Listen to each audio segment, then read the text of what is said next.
homes are different. They don't look quite the same, but maybe the structures ring a bell with some similarity. Maybe it's not a Hogan, but it is round and shaped like that. This happens to be our principal chief of the Cherokee Nation House. You know, that's always a political source. But we've also begun to look back and where's the healthiest food? The closer to the source, the closer to the garden. What happens with it? If I'm going to have my protein source, don't I want one that's a healthier, leaner source of protein? Many people have gardens. People can have a garden in their yard. They can have a garden on the patio of their apartment growing beans. Now, corn does not grow well in a pot. I've had some of our members try that. It doesn't do well. But beans and squash rocket. You know, maybe you're going to the farmer's market. Maybe when you go to the market over at Staters at Albertsons, you walk to the produce aisle first. Maybe I can get this to go forward. And the three sisters absolutely play a role. And our food pyramid, although is a little different structure than it was traditionally with us, it still plays that same role of balance and source. And oops, see, I've heavy-handed again.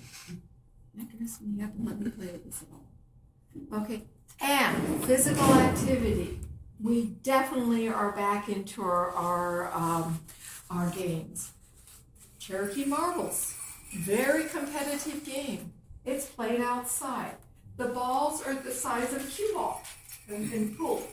And traditionally they are made of a hard stone or granite. And they are thrown. But you can actually use a cue ball. They work. And you play in teams. And you compete. And they bet on them. And we get really into that. Absolutely. And so there's quite a thing. We always play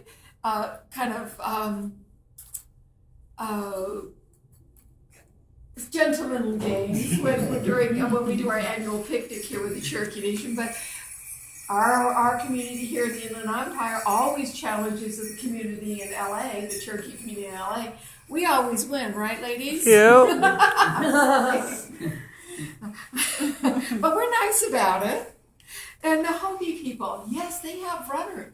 That up in New Mexico, that competition for the Pueblo runners is really a big long distance competition up there. So yes, that is very important.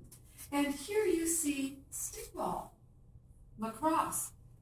We are revitalizing. Yes, it has changed somewhat from our traditional sense of playing, but we still play. We still compete. We still compete with the Choctaw and the Chickasaws. And we still have demonstration games, and we still use these as ceremonial games. Very important for us before the green corn song and a few other important things. So this is important. But you can see, oops, move out of my way, the size of the pole, huh? This is the little kind of pole that we use to demonstrate with. That's when we start training people how to do it. But you can see that fish up there, your goal is to hit the fish with the ball, using the stick. And I'll let you guys handle the stick, but this is the ball that you hit the fish on the top of the pole. Okay. So we play these in competition, we play these in ceremony, and we do that. So we remain very active, returning back to things that tie us back to our culture and our roots, but also meet our physical wellness.